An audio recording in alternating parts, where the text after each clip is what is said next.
Hey, hello, welcome to the show. Shout out to the subby that said they wanted me to speak on Naomi. I'm gonna speak on Naomi. I have been a Naomi fan since Total Divas, so that's like 2009 since I seen her in the Funkadactyls.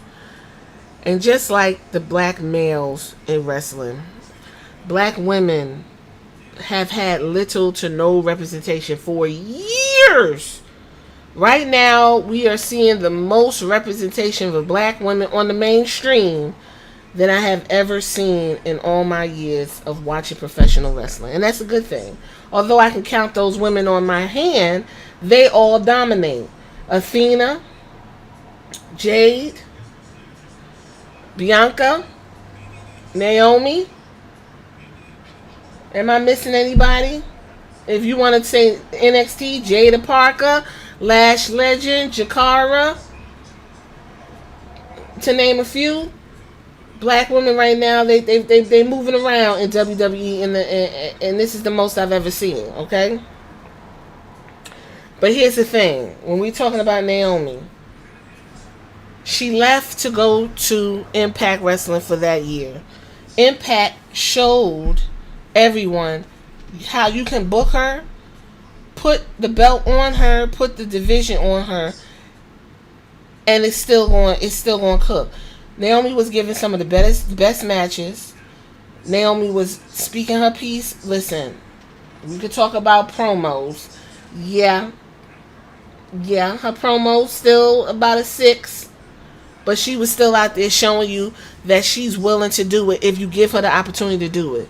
And in order for someone to get better, they have to practice. You gotta give them the fucking baton if you want them to run with it. Okay? Because for all of Charlotte Flair's 15, 16 world championships, she sounds like she is about to malfunction on the microphone. So when we look back, I looked back at this article I was reading from this website called The Chair Shot. It was an article written by Rob Burnett 4 years ago. And he touched on something I always remember, that when she came back in the 2020 Royal Rumble with the big afro and the colorful leotard, we all popped. She probably got the biggest pop of the night. And then she got in that ring and showed up, showed out. She was smiling from ear to ear. And then after that, nothing came of it. I wish I could go back to my old Twitter before it got banned. Where I was talking like every SmackDown, or if she was on Raw, I was just like, what the fuck? Like, why is this happening? What's going on? And then she cut a promo, probably one of the best promos she's ever cut. And it was Miz's TV show.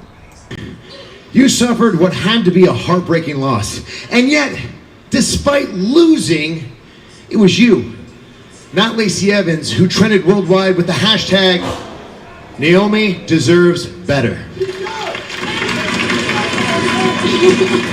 Yeah, man, like it's really crazy. The fans support me. They got my back. I have them. It's not always easy for me to come out here with a smile on my face and continue to push myself in the ring, but I do it because I know I have millions of people around the world counting on me, and they are my motivation. They are why I keep going. Straight up. And this was not the first time you went viral this year. That's right. You hit it big when you returned at Royal Rumble. I did. But you didn't win that match either, did you? No, I did not. I guess I just don't understand. Like, John and I going viral for our hit music videos, that makes sense. But you do it for losing. Like, shouldn't people be talking about Lacey Evans? Yeah, how does losing make you feel? Probably doesn't make you feel good. Probably feels pretty bad. Would it make you feel sick? Make me feel sick. Does Lacey make you sick? Right about now, you two starting to make me sick. How sick?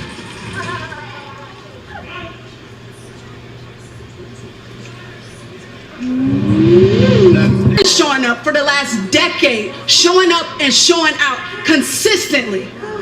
I give it my all every time I step into this ring. That's why fans care about me. That's why they support me. That's why they're behind me. And that's why they want more for me. Do I need to further explain? I did not expect this interview to be so confrontational. Naomi, I am so sorry. Somebody in the background was like, from The Color Purple. I don't know what was going on, but that just kind of tells you Naomi is like embattled in the WWE for some reason.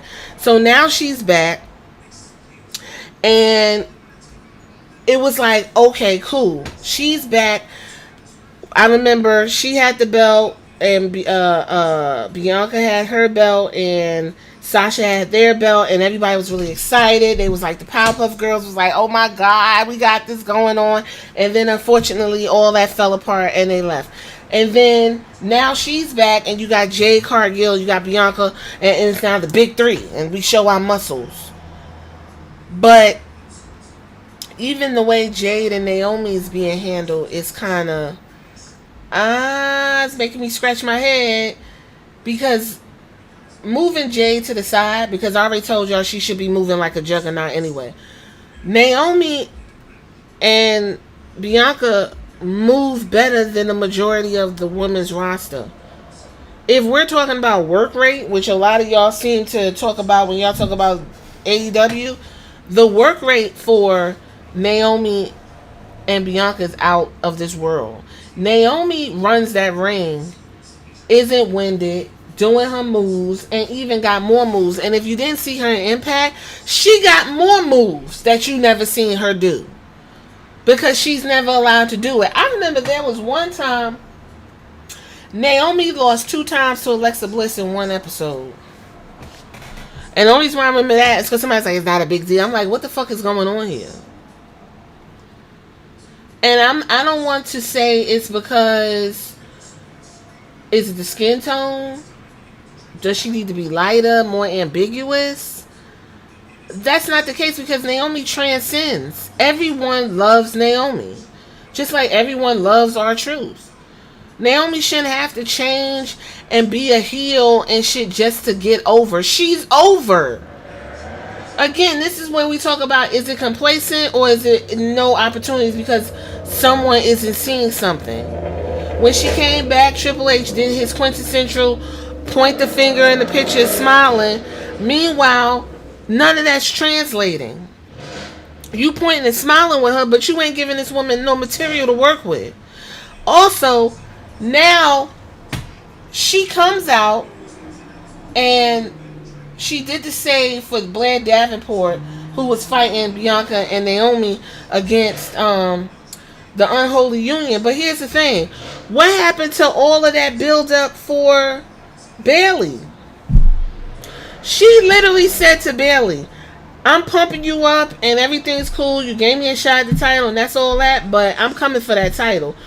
Bayley lost the title, so there ain't even no point in even running that. What the fuck, gonna have an exhibition?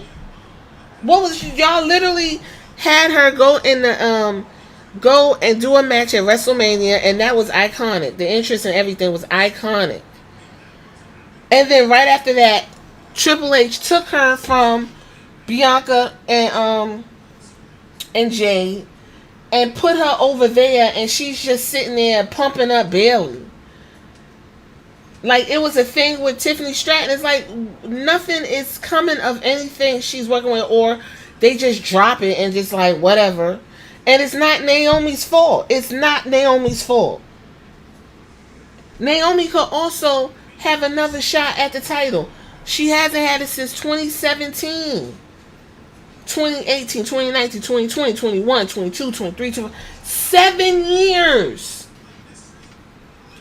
And no title shot. She went to another promotion, won the title, carried the belt, made the promotion look good for a year, came back, and you still had her lose at Money in the Bank. Meanwhile, she still was doing the top spots in Money in the Bank. She's still putting on entertaining matches. Even when her bra top was falling down, she still did that flip, that big move with Nia Jax. I don't know. I don't even know what to say no more when it comes to Naomi. I don't know. I think it is. It could be a case of it's too many black women. How you book them? Because a lot of places you can only have 1 or 2 black people per show or per area. She's so nice and happy that she can't be in a heel faction. Like, I don't fucking know. I'm assuming comfortably that she came back to WWE because her husband's there and it's home, right? Even Mercedes Moné, Sasha Banks said, I'm gonna go back to WWE eventually. Like, that's home. But home ain't giving you what you need. I can't see where Naomi feels fulfilled. Even when she did. I've seen her in house shows. She's over. No one can sit here and say, oh, well, the crowd don't like her. The crowd enjoys her. If Jey Uso is getting all these accolades when he was overseas and he had the whole crowd and the Fireflies and everybody, Naomi also had the whole crowd doing a fist bump if we're going to gauge overseas audiences to American audiences. There's no reason why Naomi is being handled the way she's handled. And it's like watching paint dry. It's exhausting. It feels like, well, I don't want to bug you, but, or, like somebody says they're going to do something for you. And you're just like, well, I don't want to bug you. Hello, you said you were, I don't want to go and watch. And then you don't want to seem like you feel good in the position you in. And you go and then somebody shuts you down like, oh, we got something for you. Yes, Naomi's going to be at the Bash at Berlin with the Big Three, who has now seemed like become a novelty act. And I hope that's not the case, but it's kind of moving into that. That's not how the Shield was booked. So, to answer the question, how do I think Naomi's being handled? If I had to give it a grade, I would say a C. Seriously, I think there's no reason why Triple H and for all this is a new era and this is different. For all of this bullshit that he claimed he's gonna be doing, it's really feeling real, old school. It don't feel like much has changed, except now the people that we're gonna see over and over and over again are his kids from NXT Black and Gold. Even if she was going and a new crop of people came up, that's even better. Now she got more talent to wrestle. We don't have to watch her, go back and forth with Charlotte. We seen it. And that match with Charlotte was fantastic. Nothing came of it. She's not there just to enhance talent. That's what you got Natty for. Like, y'all want to have fucking Charlotte putting people over like that? And Naomi got more moves than Charlotte. So I don't know. I don't know what to say about it. I just think it's a really fucked up situation, fucked up deal to be in. I mean, I will continue to support. I will continue going up for my girl Naomi and look for her on SmackDown when she performs, just like I look for Jade and Bianca. I mean, I just don't. Honestly, I do not see Naomi getting any higher than this. It feels like they're going to continue to keep her at the. It's not even upper mid card. It's like just the basic mid card. Why is she feuding with Blair Davenport is beyond me. I don't. Even if Bayley don't have a belt, you could have put her in a program with Bayley. Like, Bayley's still high profile. It's like, damn, she just walking around skipping and shit and chewing bubble gum. Like, come on. But that's what I think. I just think she's just, at this point, probably relegated to a position like Natty. And I really hate saying that. Y'all tell me what y'all think about Naomi and what y'all think about my comments. And I'll check you on the next one. If you made it this far. Later.